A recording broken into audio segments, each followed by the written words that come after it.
What's up everyone, this is LOF and you're watching App-ocalypse now. Today I'm reviewing Idle Monster Frontier. What is Idle Monster Frontier?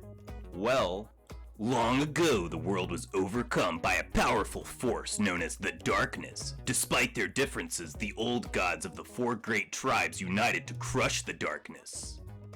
With the Darkness defeated, they returned to their old territories and old disputes.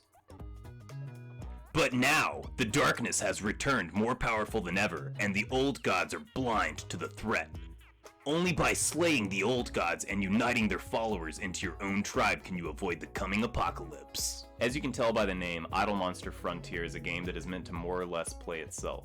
Even though it can play itself, you're still in the driver's seat. But is it worth your time? First, let's talk about three key points: gameplay, visual appeal, and soundtrack. In this game, you collect monsters that travel through a frontier and fight other monsters, sort of like Pokemon. The monsters move through the frontier and fight other monsters on their own, but you can increase their speed by up to 80% by tapping the screen above them, which is incredibly helpful. The monsters level up by spending coins that you earn and consuming other monsters along the way. I will say, you've really got to kind of level set your expectations going into the game. It is an idle game, so you know what you're getting into, and you're not really going to be doing much. Collecting the monsters is pretty cool. It's sort of like collecting trading cards or stickers or something like that, and leveling them up is definitely pretty rewarding overall. I will say it was kind of disappointing that I couldn't add specific power-ups to the monsters. You pretty much only level them up by spending the coins. You can see down here how you're essentially just spending the coins and making their level go up. And it's really not any more intricate than that.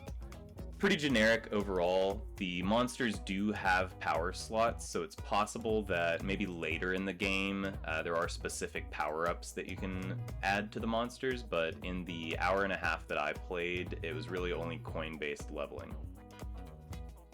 For an idle game, I will say that it's pretty alright overall, but I would say that the gameplay left a lot to be desired.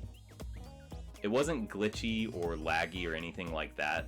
Overall, I would give the gameplay a 3 out of 5.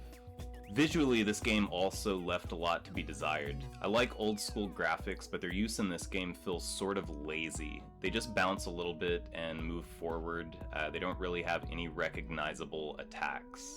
The menus are clean overall, as is everything else that's going on the screen, but in general there's nothing that really sets the game apart visually from other apps of its kind. I give the game's visual appeal a 2 out of 5.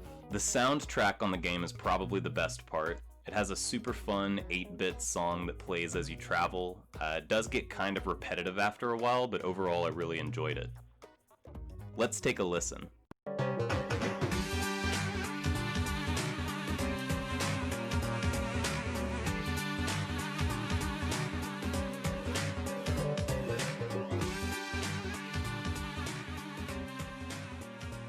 I give the soundtrack a 4 out of 5. So my combined score for the game is 3 out of 5. Is it something I would play again? Probably not for too long, to be honest. I can see why this game would appeal to some people, and if you're a big fan of idle games, then I would definitely give it a try.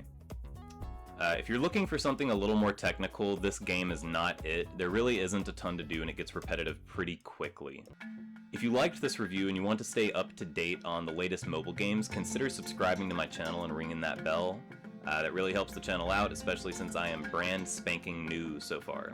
If you've played Idle Monster Frontier, give me your review in the comments. I'm interested to hear how other people feel about the game.